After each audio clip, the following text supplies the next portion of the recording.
The Detroit Lions decide to sign another cornerback. But this cornerback I really like the signing of. According to the Detroit Lions, officially reported by the Detroit Times, the Lions have signed cornerback Avonte Maddox per his girlfriend on Instagram. And then it was reported, let me pull this up here. Then it was shortly reported after, about 15 minutes after, it was reported by multiple other sources. But I'm just going to bring in Mike Garafolo for this one.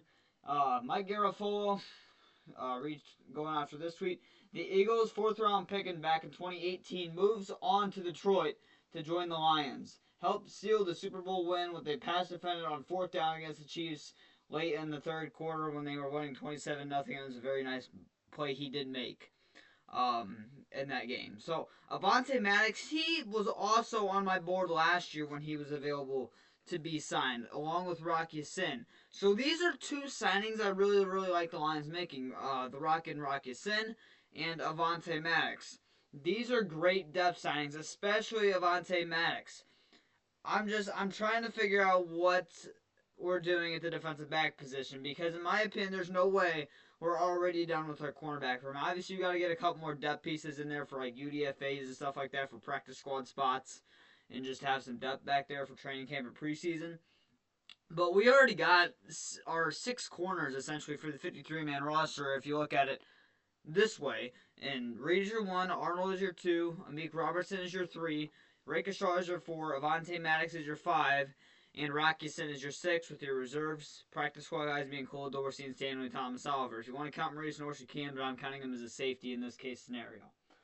You still need 2 safeties, in my opinion. I love Maurice Norris. He can be safety 4, in my opinion, but I'd prefer him to be like a CB7, safety 5 type player. But this is very interesting. And why I don't think they're concluding the cornerback room is because, in my opinion, either Rockison or Avonte Maddox is going to be playing safety. And first, we'll be going over the reason why I think Avonte Maddox could be playing safety. Go over his stats here real quick. Avonte Maddox, a shorter corner, 5'9", 184, but he is physical. He's 28 years old, be turning 29 in a little over a week. So happy birthday to Avonte Maddox when it comes. And this past season, 9 solo tackles, 0 forced fumbles, 0 picks, but 5 passes deflected. His rookie season, missed 3 games, half a sack, forced fumble, 2 picks, 4 passes deflected. 2019, probably the best year of his career, and he missed some time as well. He missed 5 games, or no, excuse me, he missed 4 games, 1 sack, forced fumble, and 8 passes deflected. 2020 missed 6 games and 3 passes deflected. 2021 played every single game but 1, half a sack, 2 forced fumbles, a pick, and 9 passes deflected. That's probably his best year. 2022 had a good year as well. Missed 7 games in 2022, so this is arguably his best year up until he got hurt. A sack, 3 forced fumbles, a fumble recovery, a pick, and a pass, and 3 passes deflected. 2023 missed most of the season, only played 4 games, did have a forced fumble and 2 passes deflected though. And 2024, this was his first fully healthy season of his career. Not really much stats besides 5 passes deflected. Everybody's like, well, he didn't do anything this past season, so he's going to suck. That's just not the case. You got to look at the Eagles cornerback room. They had Darius Slay. They had James Bradbury. I think he missed all last season. He didn't play that much, but they had James Bradbury. They had Cooper DeJean. They had Quinion Mitchell. They had a lot of guys in that secondary. They had C.J. Gardner-Johnson. They just had a lot of guys in that secondary that were outshining Avonte Maddox just because all of their people in their secondary are top-tier corners or safeties at the time. So, Avonte Maddox, he signed a 1-year, $2 million deal last offseason, so he'll probably get the same type deal that he got last offseason, maybe slightly more, just because that season where he got the extension last year, he was coming off of only a 4-game season. This year he's coming off of a fully healthy season, so he might get slightly more, but it should be anywhere from $2 million to $2.5 million. So it's a fairly cheap deal, and Rocky Sin is going to cost near the veteran minimum. Let's go over his PFF grades here real quick. Overall grade 56.3, 147th out of 222 quarterbacks. Snap count, played 345 snaps, is 111th out of 222. 0 picks. And here's the rest of his grades.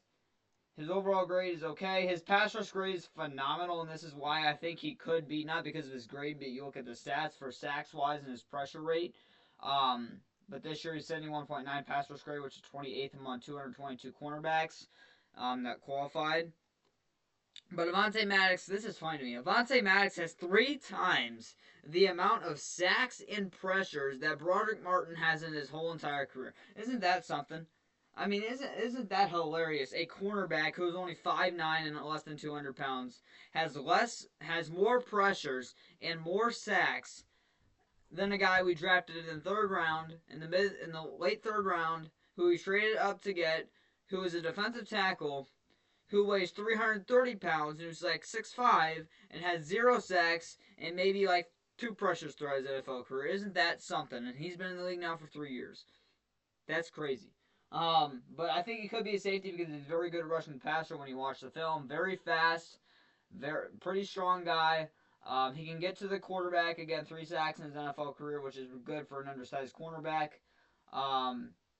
And his pressure rate is there too. Run defense great. He's not a horrible run corner either. Not great, but 57.1 is 150th at 222 cornerbacks. I think there's a better run defense year for him this year. I think he's struggled more in the past with that, but he's still okay at it. Coverage grade 58.6, 145th out of 222 cornerbacks. And then here's the rest of his stats: 15 receptions allowed this past season, 13 tackles. And there's the rest of his stats if you want to pause the video and see them. But Avonte Maddox, this is a signing I really, really like. Now, if I'm going to tell you something. If I can't remember if I said in yesterday's video.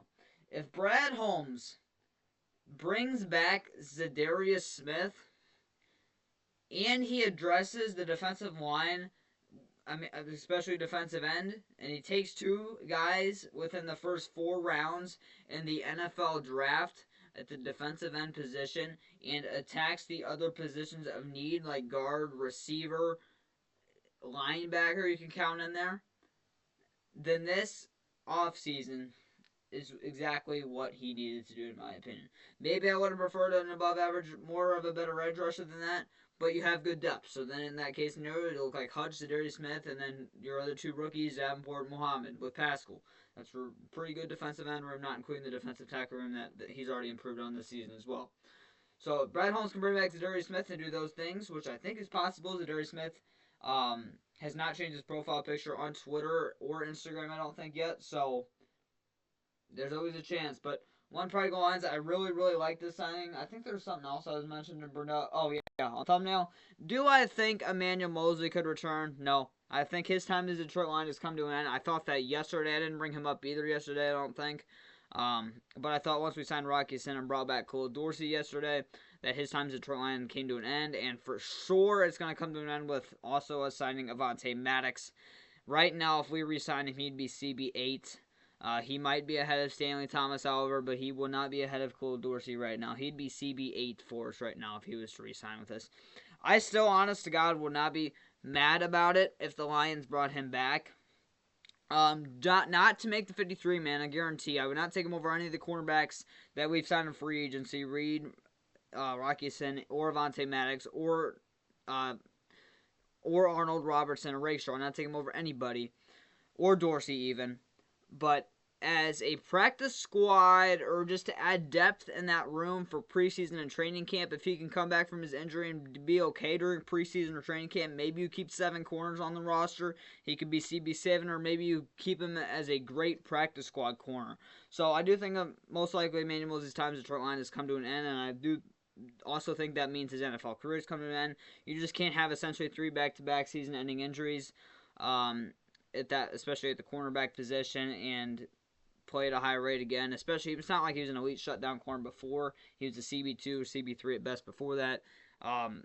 So I do think his time as an NFL player has come to an end. But so that's unfortunate for Emmanuel Moseley. I mean, I hope he can find a home somewhere else. But unfortunately, I do think that's the hard reality. And for the grading of Avonte Maddox, I'm going to give this signing an A. I really am. I think this was one of the better free agent veteran corners we could have got that was still available if you're going to bring another one in. So this is a very good move. I'll give it an A. The Lions continue to overhaul the cornerback room, and I really like it because that's a position we cannot stay healthy at, along with defensive end this past season, along with multiple other positions. But one pride go Lions. Hopefully I don't have to make another video tonight because I have to go somewhere. This is the whole reason why I'm making this video now and not tonight. So hopefully the Lions don't break any news. That's the only time I say that, unless if it's defensive end. Please, Brad.